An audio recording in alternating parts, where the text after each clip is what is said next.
I grew up in a really small town. In a lot of ways, it's weird looking back on it, and it actually makes this story a bit more confusing.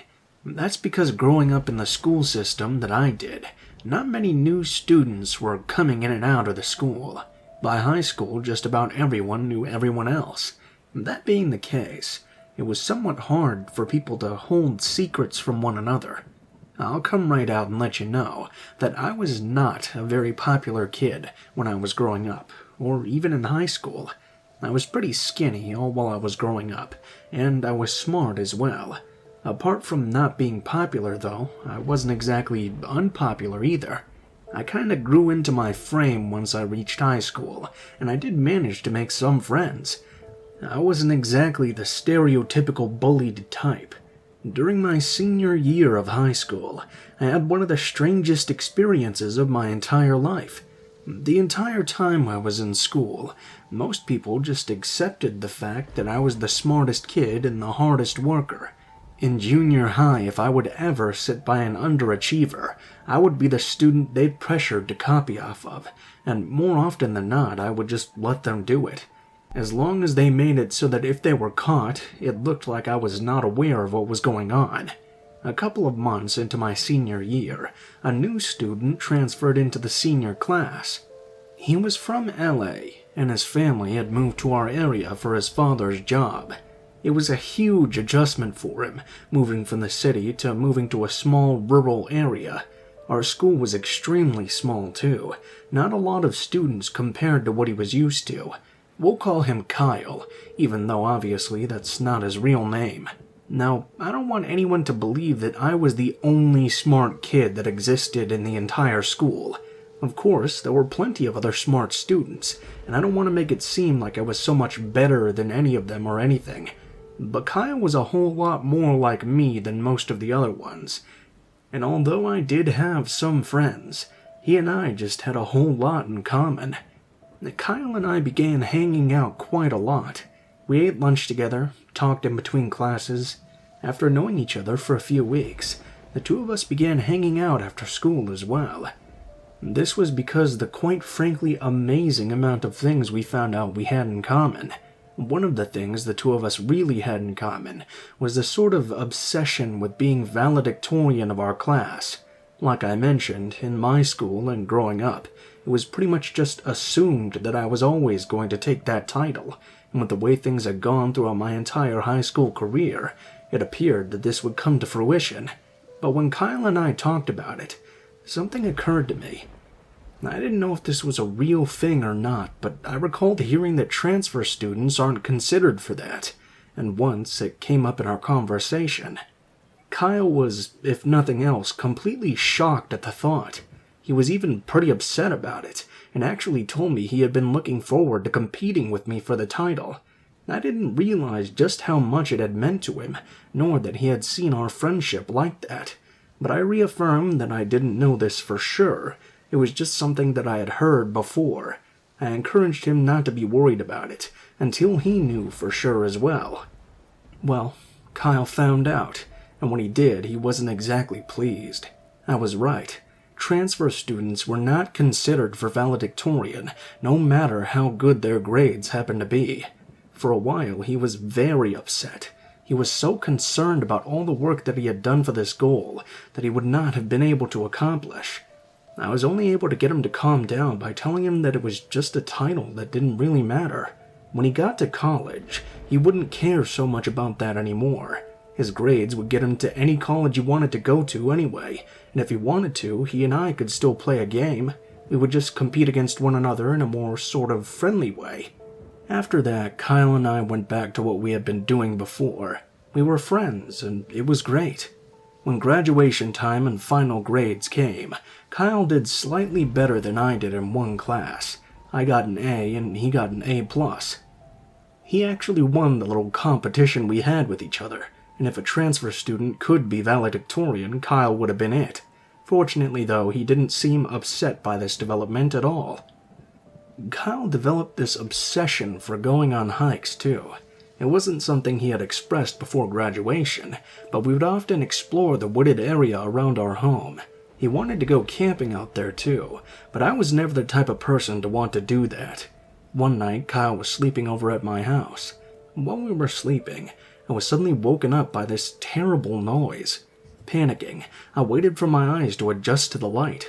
When they did, I noticed the most horrifying thing I had ever seen.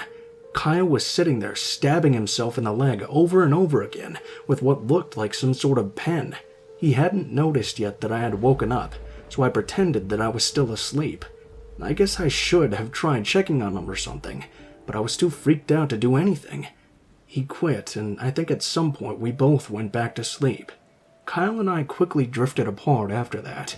I would call him and try to hang out, but he just didn't really want to talk to me anymore. I figured it was just what happened to two buddies who were going to different colleges. It was a few years later that I got an email from Kyle. He said he was trying to make some amends for mistakes he had made in the past. He felt bad we had grown apart the way we did, but he told me it was because he was afraid of hurting me. He was so pissed off about not getting to be valedictorian, even though he technically was. He was afraid he was going to hurt me from the anger. He actually told me that he had hurt himself that night, stabbing himself with a pen, to keep himself from stabbing me. It was only now that I realized that he had meant to hurt me. Although I appreciated him hurting himself over me, and then avoiding me to keep from trying to hurt me again, I was also worried about the mental state he had been in at the time. It also got me thinking about all those hiking trips, and his insistence on wanting to camp out alone. Was he really thinking about hurting me when we went out there? Knowing that he took something so seriously, something that really doesn't mean anything at all, and would lose his mind over it, was something that's frightened me ever since.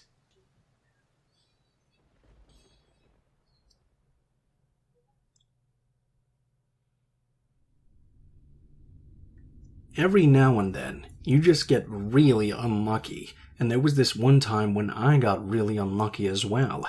It was the complete opposite of whatever serendipity is. I grew up in West Virginia. My parents owned a house that was not in the mountains really, but definitely in a rural and hilly area. My dad had a job that kept him in Charleston a whole lot, so my mom and I didn't get to see him that often. My mom never worked, and both she and I really had bad social anxiety. This caused me to miss a lot of school when I was younger, but not so much when I got to high school. This was in the early 2000s, so goth kids were not exactly a rarity, and I really wasn't that goth. I did the whole black clothes, bought clothes at Hot Topic, and even was allowed to get a couple facial piercings when I was a teenager. But being that I went to school in the area that I did, people thought I was goth, and I got picked on quite a bit for it. You couple that with the fact that I wasn't always in school, and people thought I was just weird and a bit of a freak. I'd not been in school for a few days, and my sleeping was completely screwed up. It's sort of like when one thing piles onto the next thing. It just made things so much more difficult, and I missed a lot more days in school. So, one night, I woke up at around 10 p.m. You know when you're not used to being awake all night? Getting up that late can really do a number on you. It can make you really messed up and feel uncomfortable, and I really felt like I needed to just get out of the house and get around a bit, so I decided it was a good opportunity to go for a late night walk.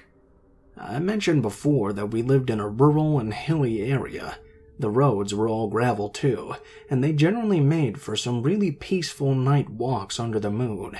It wasn't something I did too often, but that's why I mentioned the opposite of serendipity. When I was walking along the road, uphill at that moment, I suddenly heard the unmistakable sound of a vehicle approaching from behind me, coming up the road. I was a bit worried at first because it was dark out, and there wasn't enough room in the road. If the vehicle turned really fast on its way around a curve, I stood a really good chance of getting hit. I jumped off to the side of the road, on the little bit of area there was for me to be there. As I did, a pickup truck drove by me, and it blasted by pretty fast. I don't think anyone in the vehicle even noticed me at first, or maybe even at all. It was apparent that I was lucky to have gotten off the road in time so I didn't get hit.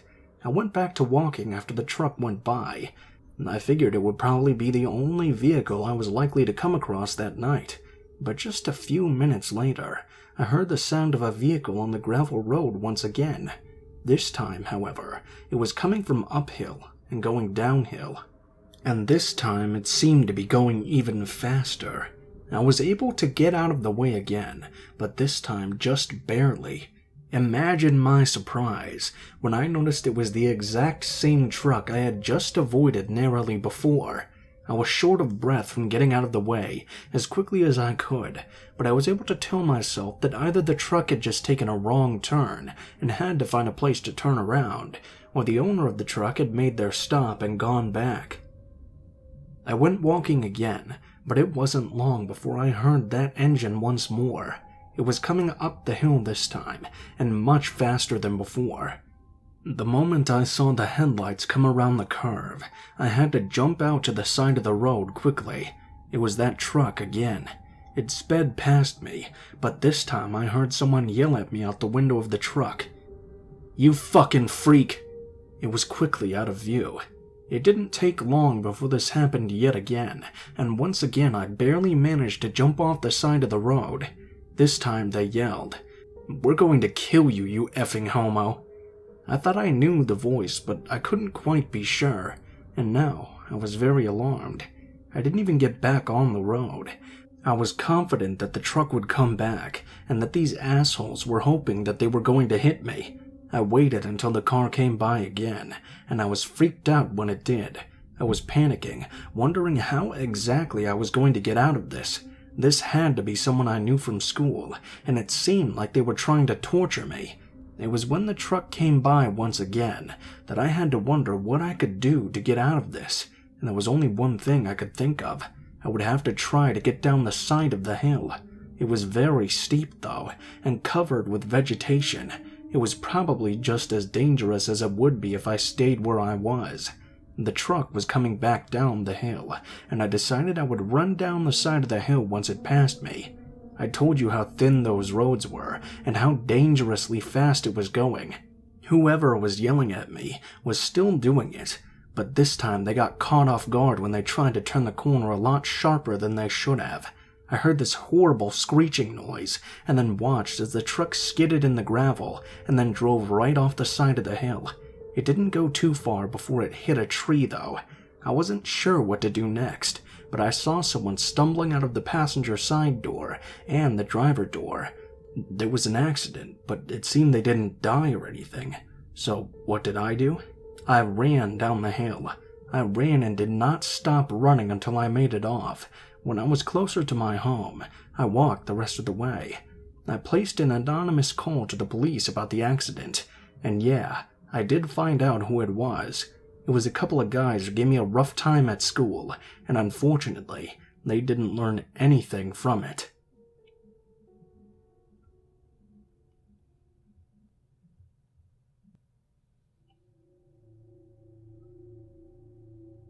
This happened to me in early November 2020, and I have not shared this story with anyone. It's a bit creepy, and while it was happening, it was extremely scary. I'm a 50-year-old middle-aged woman, 5'3" with a medium build. I do part-time delivery for Doordash, way out in the western suburbs of Chicago. I'm from Chicago, but moved to a suburb of over 100,000 people several years ago. Where I delivered to was about 40 minutes west of that, and it was rural. I picked up a Walmart grocery order on a Friday. As the sun was beginning to set, I drove out to farm country. To my left was farmland, and to the right were trees and bushes. I listened to the map directions, and the automated voice said to go to the right. If the sun had set, I would have just missed this rusty old mailbox right at the edge of what turned out to be a winding gravel road. I could no longer see the main road.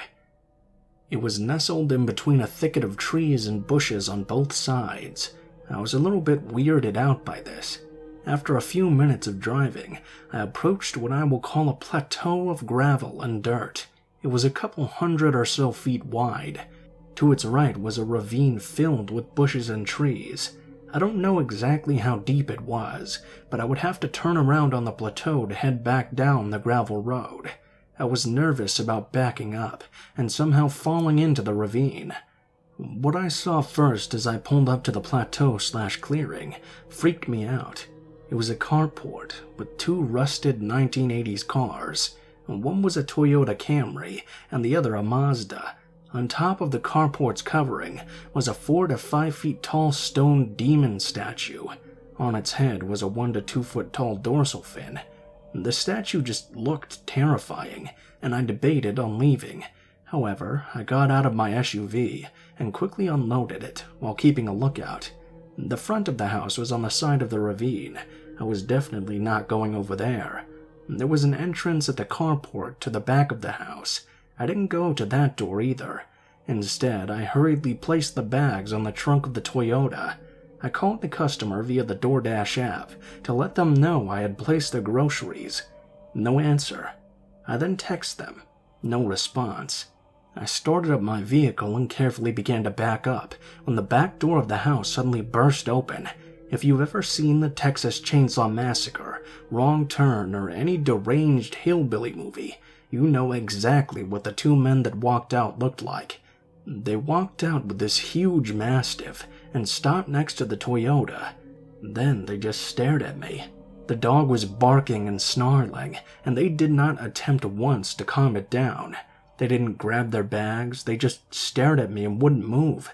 My heart was racing, and I was sure I was going to back up into this damn ravine just trying to get the hell out of here. It was getting a lot darker as well. The expressions on their faces were cold and scary. I put the car in drive and got on the gravel road. I peeked in the rear mirror, and of course they were still staring, not moving an inch. Once I got to the main road, I raced down it. It took 15 minutes or so before I came across a gas station. I kept looking around for those guys and that dog as I pulled in. I called Doordash support and told them about the creepy men. I knew they couldn't exactly do anything. I mean, they hadn't actually harmed me, they just scared me quite badly. I decided I would no longer do deliveries in the region that would possibly send me that far off into the countryside again. Also, they sent me a belated text response the next day. It read, "Thank you for the groceries."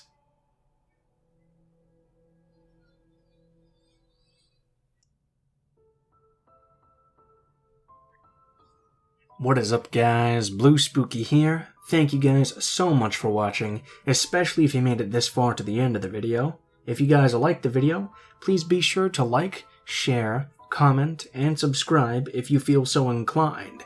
That sort of stuff really helps me out with the audience engagement and really helps my videos get out to a lot more people. So hopefully we can get to that 1 million one day. Help me out, guys. That'd be great.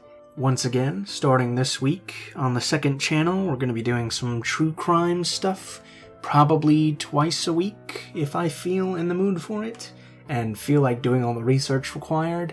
Those will be on Wednesdays/Thursdays and Saturdays/Sundays probably.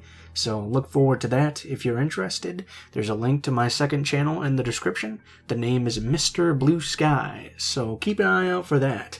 If you guys feel like contacting me for any reason, links to all of my social media will be in the description below, including my Facebook, Twitter, and Gmail accounts. Send me a message on any of those, and I'll try to get back to you as quickly as possible. If you do decide to send in a story, please make sure that it has proper grammar, and try to include as much detail as possible so it's long enough for me to include in a video. Also, please be sure to include in the tagline what the name of the story is, if it has one, what type of story it is, if it has a theme, and how you would like to be credited in the description of the video the story appears in. If you guys are curious about the art used in this video, links to my artist, Alan, will be in the description below. He does a lot of horror art stuff, and he's really good at it. He also does commissions, so if you guys have any projects you want to work on or something, please be sure to check him out. He can probably get you something really good. As usual, links to the music used in the video will be in the description below in the order which it appears. I think that's pretty much all for now, guys, so thank you guys so much for watching, and I hope you guys have a great day.